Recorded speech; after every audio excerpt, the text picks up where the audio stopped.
What are the articles of impeachment? Articles of impeachment are formal accusations of wrongdoing lodged against a public official.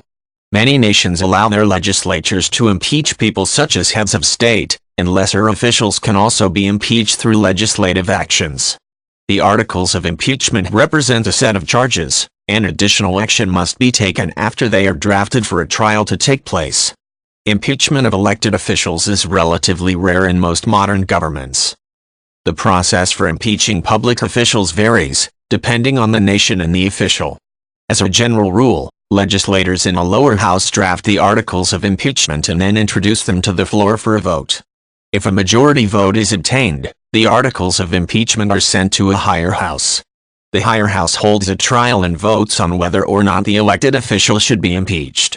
A majority vote, commonly in the form of a 2/3 majority, must be obtained for the official to be removed from office.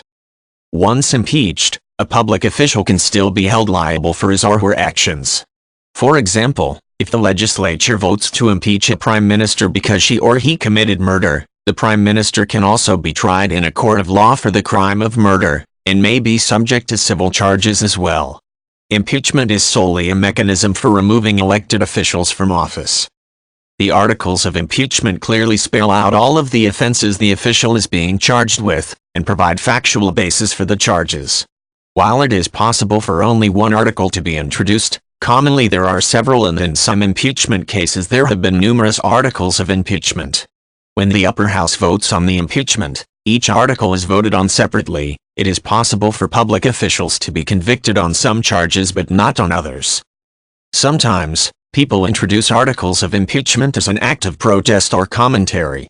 In this case, an official is well aware that she or he probably cannot attract enough votes to send the articles of impeachment to a higher house, but they are brought to the floor anyway. This gives officials an opportunity to air grievances and alert members of the public to wrongdoing on the part of elected officials. Such actions are usually reported on by the media, and sometimes they attract wide coverage, especially if the legislator introducing the articles is media savvy.